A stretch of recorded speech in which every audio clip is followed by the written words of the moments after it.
Hey, book besties. Welcome to More Than a Book Club podcast. I'm your host, Leyna. And I'm your other host, LJ. And today we have a fun episode. Yes, this is What Do We Think Celebrities Are Reading? So You have some, I have some, and we're just going to imagine what it is that they're reading. Yeah. And we don't know what they're reading, but I think it's fun to speculate, like, what are these people reading? Yeah. Some of them, I know my first one, she was caught reading a book. So it was Taylor Swift. She was reading a book on, was it her video, or you would probably know better than me. So she did, and yes, I do know, and I know which book it is too. I haven't even looked at your notes, but I think I know which book it is. But she was doing her docuseries for Disney Plus, and they had her listening, and the internet went nuts. Like, what book is that? Yes. And it was The God of the Woods by Liz Moore. I think that was who it was. Moore is the last name. That sounds right. I can picture the cover. And so I was like, what type of book would Taylor Swift read? What I'll see if you agree with this. So I Googled, like, what books has Taylor Swift read? And some of these were just speculation. And some were things that she's actually said that she's read before, or authors. But I also was like, she just got married. She just had this huge life-changing moment. She's probably on a honeymoon right now. And I was like, whenever she gets back from that, she's just going to be grounded and maybe have something that's a little bit comfort read.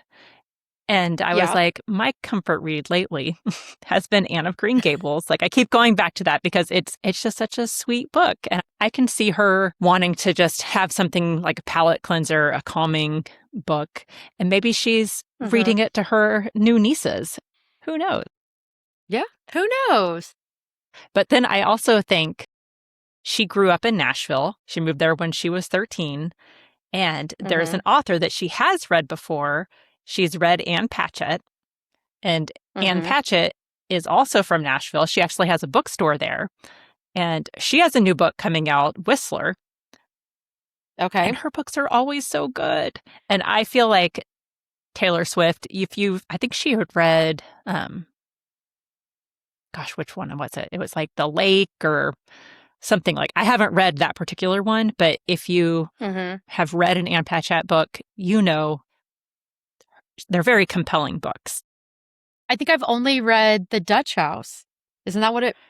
Yes, that was one of them. I've read several. Commonwealth was probably my favorite. The cover has oranges on it. Okay. But she also did Bel Canto, which was really popular, and they made it into a movie too. But I think that Taylor Swift would read Whistler just to support an author from Nashville. Maybe she'll go to the bookstore, the Parnassus Books. I have never been, but I want to. And maybe she'll buy it from Anne herself. Do you think that Taylor Swift would read that? I think she's more likely to read the Ann Patchett than the Anne of Green Gables, simply because I've seen her in an interview talking about books. And you're going to love this, Leyna. She is an audiobook girly too, because that's like the easiest way for her to consume books. I'm sure. I should look this up and see. I've seen the video, but I'm like, maybe there's a quote about Taylor Swift ideal book, because she said it on one of the late night ones. And so she said her ideal book is one where you smell the air, hear the sounds, and feel your heart race. And then, that's not even the one. There was one, she was like, if you have this and you have this, but it was like, if you have a murder mystery and then you have, like, it takes place in the past. There's a woman, there's a ghost, there's this. Like, it was like all this stuff where I'm like, yes, all of that sounds amazing. And I think that was right after she got, I won't say caught, but she was reading the it was. And it has all of those elements in it. So it it was funny that it fit all of those. Oh, I found the quote. I found it. Hang on. If the article will load, it's from Cosmo. So if you've got an old rambling shambles old British mansion covered in moss or ivy, and there's a mysterious relationship, and he may not be what he seems, and there's a murder that has happened in the past, but you hear whispers of it, and there's the idea of a ghost or an actual ghost. It's like, I love her. And maybe she would enjoy. So we're recording this ahead of time. In July, we just got done with our interview with Jasmine Payne, who wrote the book Leech, which you said she likes ghosts and supernatural, so maybe she would like Leech. But we're recording this so that when LJ goes back to school, we don't have to have her recording a podcast episode the first week of school. Yes. Yep. I'm going to be exhausted. Like, let's just be honest. We're saving your sanity. As it is July and I'm teacher on summer vacation, it's almost like I have my days and nights confused like an infant and I'm already pre-tired thinking ahead. I'm like, I've got to fix my schedule because every year this happens, not to this degree. Like, oh my gosh, I just have to blame myself. I was going to blame my child, but anyway, just staying up late. And now instead of in the past, it'd be like, I'd stay up till 1. Like now I'm staying up till 3. And then I get anxious and I'm like, I can't go to sleep. And so then it takes longer. And so I'm like, okay, anyway, but I digress. So my first one, I thought of Jennifer Coolidge and I was like, she is such a fun actress and she's very kooky. And I thought that perhaps this summer she's working her way through the Heated Rivalry books. Ooh, I can see her doing that. You know, I think she's on White Lotus, which is an HBO show, and Heated Rivalry was picked up by HBO. So I could see her being like, let me check this out and being hooked and just reading through them and maybe secretly watching all the reels of, I can't remember their real names now, but I watch all the reels of them too. Connor Story and Hudson Williams. I think that's their names. Okay. Anyway, I could see her like secretly being a super fan. Yeah. Well, who isn't a super fan? Like, seriously. Oh my gosh. They're so cute. Like, I think I like them better on social media, their friendship, than even the show. And I loved the show, but they're so cute together. And I love their friendship because I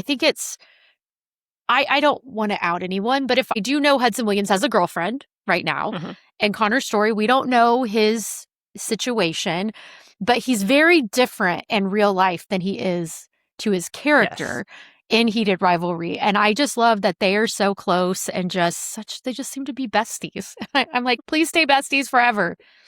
But I think Jennifer Coolidge is amazing. And I think I could see her, I don't know, maybe promoting a new season or something and going on like Jimmy Fallon and talking about her love for them or something. I don't know. As long as she's not reading the audiobooks or listening to them. Right. Because for the love of everything holy, don't read the audiobooks.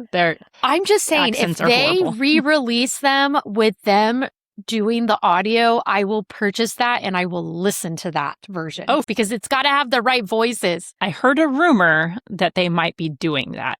And if so, that will make it 1,000 times better. No offense to the original voice actor. It wasn't it. It didn't work. That wasn't it. So, no. Yeah. All right. What about you? What's another one you got? The next person I have actually starred with Jennifer Coolidge in Legally Blonde. Yes. So my next person is Reese Witherspoon, which she has her own like book club and she's always reading new books and promoting them, promoting authors and literacy. And I just think it's so cool that she's using her powers for good. And I know like Oprah has her book club. There's several big stars that have a book club, but I think that Reese Witherspoon, she's just kind of iconic. And then she's about our age, I think. I'm pretty sure. She's a little bit older. Is she? Okay. I was like, she has to be under 50, I think she just right? No, I think she might have just celebrated her 50th in March. Because I remember seeing stuff about it. I think in my head, she's reading the new Taylor Jenkins Reid book, which comes out in 2027. But she's probably reading it to see if it's going to be picked as a Reese's book club pick. And she's done a lot of female authors. I don't know if it's all female authors, but every time that I've seen one, it's been a female author. And Taylor Jenkins Reid is hugely popular. And I think that her audience would probably enjoy that too. The book that's coming out, I think it was February 2027. March. Okay. March 2nd, 2027 is whenever it's coming out, and it's the last days of Vic and Coco. And it is also kind of that historical fiction that she does so well. I think that that's just something Reese Witherspoon would be all over. I agree. I could totally see that because, I mean, I have a feeling she's reading a lot of, like, all these authors that we love. She's probably reading advanced copies of so many different ones to see if that's going to be a Reese's book club pick. And I wonder how far in advance she does that, you know? Yeah, I don't know. And also, she probably has some staff working for her that read, and then they probably present her with like 4 or 5 options, and then I would imagine she reads them. I imagine. I don't know. I don't know Reese Witherspoon's process, right? But I can't imagine she's reading everybody's books. Yeah. But I can see that that is kind of a thing. And even editors and publishers in trad publishing, they have what they call it slush pile readers. And they just kind of read the first little bit, and then they decide if they want more from that author or not. So, yeah. I bet Reese Witherspoon definitely has some people working in her corner. I'm sure she does. I'm sure she does. Well, my next one, I have another funny one, but I'm gonna go to a more serious one. Okay. Anne Hathaway. I was thinking and she's on my mind because The Odyssey just came out. So she's in a lot of interviews. And I thought she would be reading Sarah Damoff's books. I could see her reading The Bright Years and The Burning Side. And I think that she could be, I mean, I'm just saying, like, Anne Hathaway, if for some reason this gets to you, read them and see about movie adaptations. Because I could see her playing a role. Even though I haven't finished The Burning Side, but I still could see her playing a part of that. But I could see her reading those and appreciating those and giving some publicity to those to just add to already the huge following that Sarah is accruing. Look at me using big vocabulary today. It's because I'm well rested and it's summer. I don't know. Oh, I'm not well rested. I stayed up way too late last night. But anyway, I could see her doing that. I feel like she reads. I feel like she goes back and forth. I feel like she's like us, like jumps around. Maybe she reads some romance. Maybe she reads some fantasy, but then also the literary or contemporary fiction. And her production company picked up Yesteryear, which we have read. Really? Yeah, they picked up Yesteryear, and she's going to play the main character. Oh, I think that's going to be amazing. I feel like it's going to play out better as a movie. And I think she could play that role so well. I think she's going to understand the role so well because I feel like, she's a little bit younger than us, but I think because our millennials, especially, social media really started when we were at the end of college, and maybe the slightly younger millennials in high school. I mean, I guess even if we're talking about AOL, the internet, like seeing the evolution of all of this. Oh, I think she's going to rock that role. I can see her reading Sarah Damoff's. And I imagine that at some point, Sarah Damoff's books will become movies, TV shows, something. I can't imagine they're not going to be picked up because they are so good. If you haven't read them, go read them. I personally liked The Burning Side better than The Bright Years, but The Bright Years was also phenomenal. So take that for what you will. Like, I 5 stars to both of them. I feel like a future book of hers is going to be like a Reese's book club or a Jenna's book club, someone, or maybe both. 2 different books, 2 different, Whenever we saw her, she said, because she had been on the podcast and said she wrote a book and said it was a little bit preachy, so she put it away and then wrote The Bright Years. And at the book talk that she gave, she said that she was bringing that novel out of the drawer and was going to, and I was like, I feel like it would have so many readers interested because it does talk about a very sensitive issue. Yes. Immigration and kids at the border, things like that. She was a social worker, so she has some insight into that. And I would be very curious to see where she goes with it. And I think people would read it. Yeah. I think so too. So my next person is somewhat a little bit unexpected, and unexpected for me because this is a football player. I don't watch football. I didn't really know who this person was, but I had seen him on social media. It's AJ Brown, who plays for the Philadelphia Eagles. I don't know what position. I wouldn't know the positions. I know quarterback. That's the position I know, but I don't think he is the quarterback, but who knows?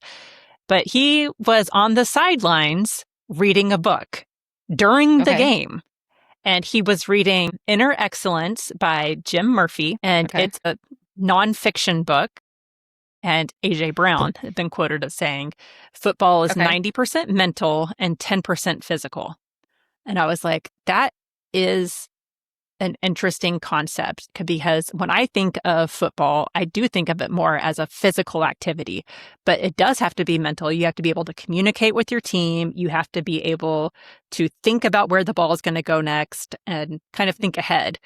There was, I think it was a Netflix documentary that focused on 4 or 5 different football players at different points in their career. And it did talk about some of the mental training they do in order to better themselves as football players. And it was really eye-opening, because I was like, I had never thought about that. But the Chiefs player, what's his name that everybody loves? Travis Kelce, or no, the other one? The other one. He's from Texas. I can picture him. I can't think of his name. No idea. He has the wife that is this soccer? What Chiefs player? He's the quarterback. I can picture him. I have no idea his Patrick name. Mahomes. That's the one. Let me see. So the Netflix series he was on, it was called Quarterback. There you go. There we go. But it was a really good sports documentary. I don't watch sports. I don't do that. My husband happened to be watching this, and I happened to be in the room, and I was just like, oh my gosh, this is really interesting. So I would encourage everybody to go watch that. But I imagined that A.J. Brown, I don't think that one book is all that he'll be reading. If he was reading it on the sidelines, and he had said that it was something that grounded him a little bit, and sports psychology is huge. Like, that is a huge thing with athletes and being able to mentally focus on the game. And so I was looking through nonfiction books for him, because I think that he would want more of that same approach. And I found It Takes What It Takes by Trevor Mowad. And his big process is taking out the negative thinking and coming to a spot of neutral thinking, so that you can think better about the problems and not be reactive to them. So if you're taking out the emotion, how are you going to follow through? It's not just necessarily for athletes, but I was like, that's just a good process for everybody, taking the reaction out of things and being able to pause. And that's what the synopsis was talking about, getting to that space of neutral thinking, pausing, and then reacting. Yeah. So I just thought that would be a good one for him. I love it. I don't see him on the sidelines reading Heated Rivalry, though. No, probably not. Probably not. So my next one is the actor Matthew Rhys, which, if people don't know who that is, he was in The Beast in Me. I first learned of him from Brothers and Sisters. He played one of the brothers, and then he was in Perry Mason, the reboot. And The Americans. Okay, yes, he was in The Americans. Widow's Bay is his current one, which I haven't watched yet. But anyway, I imagine, because he's been in like these serious series or mini series and all these things, and I feel like he is reading a Harlan Coben book. And the one because like I think this is specifically from The Beast in Me, the limited series, and I'm like, I could see him being in a Harlan Coben miniseries in the future. And so I went and looked up to see what his most recent book, not the one with Reese Witherspoon maybe, but this one in particular sounded intriguing, which I haven't read this one, so maybe I should, because I haven't read a Harlan Coben in a while. But his most recent standalone is a thriller that is called Nobody's Fool, and it was published in 2025, which follows disgraced detective Sammy Kearse as he attempts to solve the 22-year-old murder of his college girlfriend. And I was like, I think that sounds like something I could see. It already sounds like it could be turned into a miniseries, which I feel like all of Harlan Coben's can be turned into limited series. And I was like, maybe he's reading that because then he's going to star in it. And, I'm just going to put that out into the universe. Harlan Coben's books have been on Netflix, and they're attracting bigger and bigger stars. I remember the one that we just watched. I don't remember what it was, but they had some pretty big names. Yes. What was the most recent one? Okay. I should know this because I did I watched it in like a day.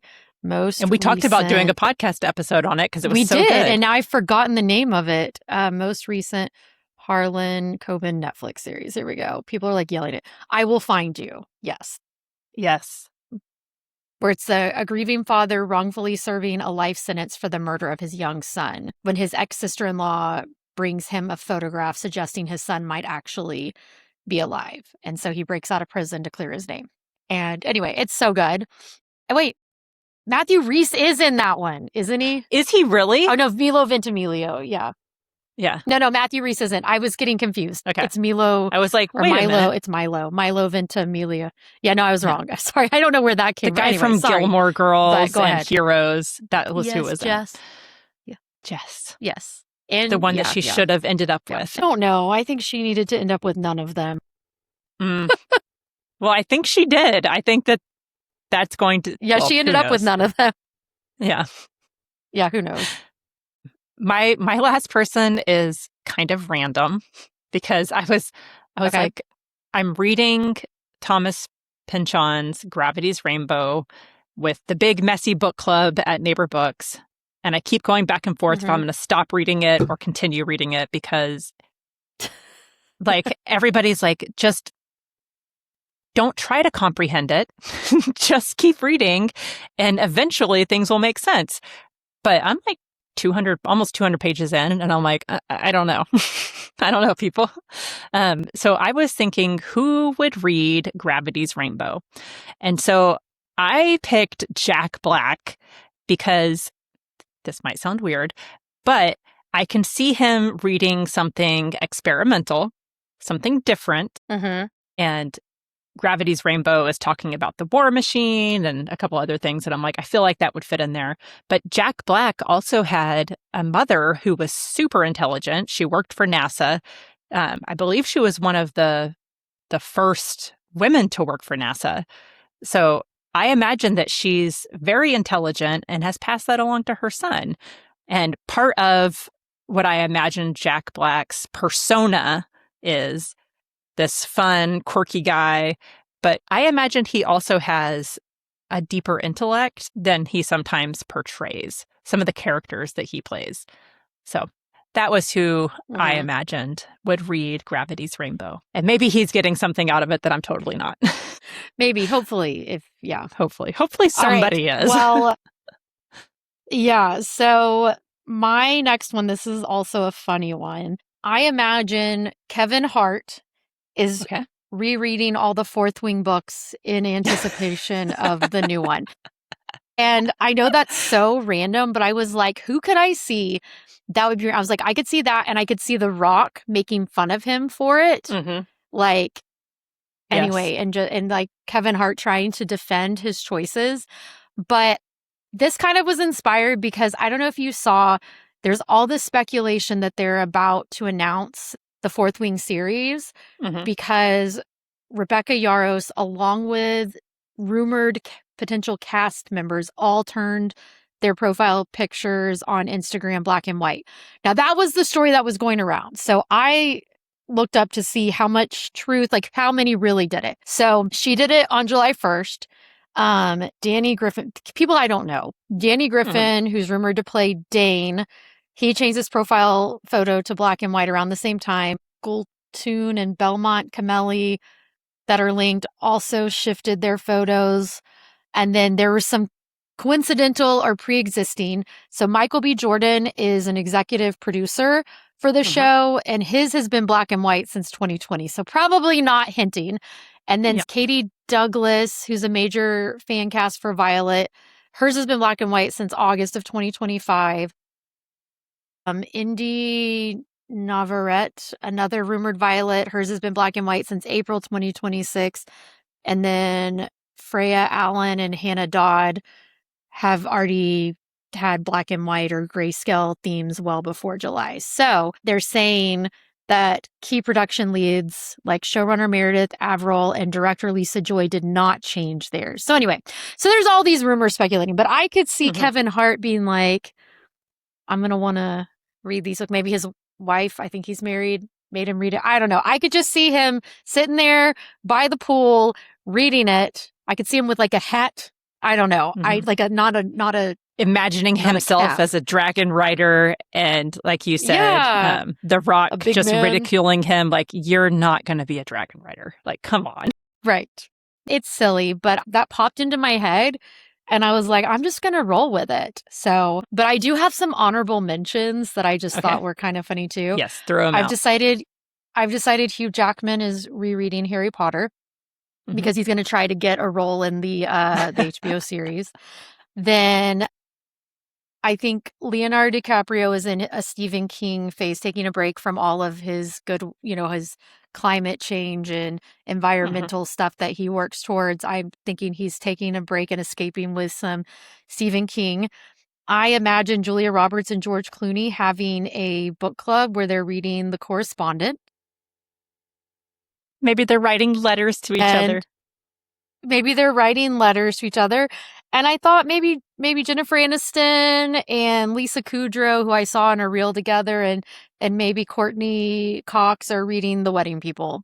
So I can see those are my little honorable mentions. I wrote down Mary-Kate and Ashley Olsen, but then I was like, I have no idea what they would be reading because they are an interesting pair. But I feel like, I don't know. I have no idea. You know what? Maybe it's, what's the name of the book? I never read it, but I bought it. Like The Swans of Fifth Avenue or something. It's supposed to be about like Truman Capote and his swans, which were like all the socialites. And then he turned on them and released all their secrets or something. Like he collected all their secrets and then released them. When you mentioned them, I was like, I can see them reading about like a biography about a French designer or Italian designer, clothing designers, because they are really into fashion. I don't know what any of those books would be, but that was what came to mind when you mentioned them. That's what they're reading. Done. Check. Done. And my honorable mention was Henry Cavill. I don't know what he would be reading, but I was like, it has to be something nerdy. Maybe he's reading Dungeon Crawler Carl. Maybe he's reading like Dune or the Wheel of Time series. He is a self-professed super nerd. So I'm like, what would a super nerd be reading? Yes. That's kind of along the lines. On the head, though. He's probably read Dune and A Wheel of Time, but maybe he's rereading them. Yeah, I'm here for that. I've said that some of these people are rereading stuff that I don't even know if they ever read the first time. It's fine. Those were my celebrities. I had fun doing this. It was kind of a different approach to an episode. And it did make me think about... I agree. People have different book tastes, and like even regular people, they're just like us, the celebrities. They have different... just like us. Yep. I was like People Magazine, whatever it was, Us Weekly. But they are just like us, where they read. And I always, in my head, I think of actors and actresses and TV stars and all these people being kind of vapid and party people, just because of the Hollywood, people call it Holly weird or whatever, the vibes of that. And it really is different than that, because there are a lot of people who are actors and actresses that are introverted. I mean, these are theater kids. Think about the theater kids in your school, and a lot of them read and were nerds.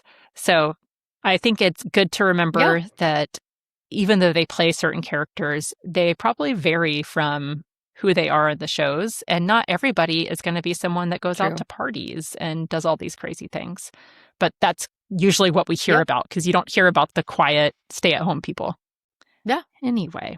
I love it. I hope y'all enjoyed this episode. And I hope y'all start thinking about what different celebrities are reading, or even just famous people. Like, what's the president reading? What's our governor reading? Or not reading. I don't know why political figures came into my head, but sports people, singers, all those people. Anyway. All those people. Well, I guess that's it for now. I hope everyone's having a good back to school. I hope that your back to school week is going awesome and that you love all your students and all your classes and everything's going smoothly and that you're not super tired. So I will put that into the universe. I will let you know eventually. Put it out there. Yes. We're going to name it and claim it. Until next time, guys. Until next time. Bye. Our revels are now ended. There we go. Our revels are now ended.